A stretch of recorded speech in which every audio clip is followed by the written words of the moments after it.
Sarah sent in a comment saying that she's worried that we might not get to a stage where we will discuss the relevance of tonight's topic to what we do as osteopaths and chiropractors. Well, I hope we started with that now to reassure Sarah and perhaps others.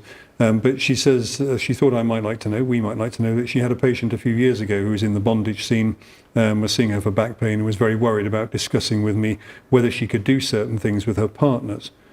She was also very stressed about how to have the conversation with her partners, and Sarah says she just thought she'd mention this to bring it back to what we do. Well, of course, I do want to bring this back to what we do, or keep it relevant to what we do. And part of it is identifying who might benefit from some form of counselling, therapy, or support if their sexual activity, their sex life's going amiss. And not simply about people who are in bondage scene who've also got hip problems or whatever it might be. You mentioned a good book, didn't you, for people with back pain? I did. Back pain for Kama Sutra for back pain sufferers. Right. Yes. Who wrote that? A friend of mine, I've written it recently, who's George. You can ask me his surname now, and I haven't got it, but I can let you know so you can share it. But so if you put Kama Sutra for back pain, I'm sure you'll find it, because I don't think there's many books out there. and you're laughing, and of course, again, we discussed this before we came on air. This is a topic that makes people laugh, doesn't it? And it gives rise to the smutty schoolboy jokes and the finur behind the hand. And if you say there's a book called Kama Sutra for back pain sufferers, people are going to think, what the hell's that about? But you were explaining that it's something to help people who are struggling because of their physical discomfort. Yeah, 100%, to navigate how they might be able to connect to somebody more comfortably if they are suffering with chronic back pain.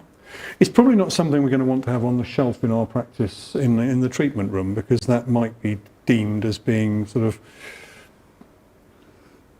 inappropriately suggesting some sort of sexual activity. We have to be so careful about this. So, and I don't know, in your conversation with practitioners, how did they go about raising this topic with patients without patients thinking, why are you asking me questions about my sex life?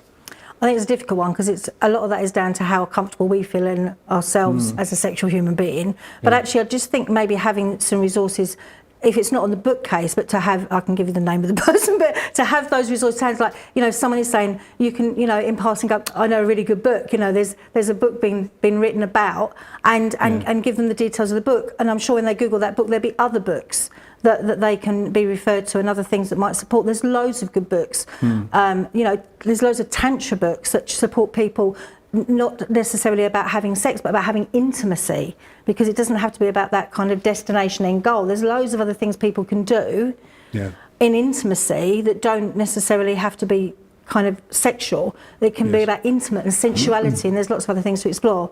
But I think giving people the opportunity to have that conversation and think about things differently, particularly when we get stuck in the routine of sex, and if we're with a partner, and how do we manage and navigate doing things differently? How do we navigate having a conversation to start with, but how do we navigate maybe our connection being in a different way?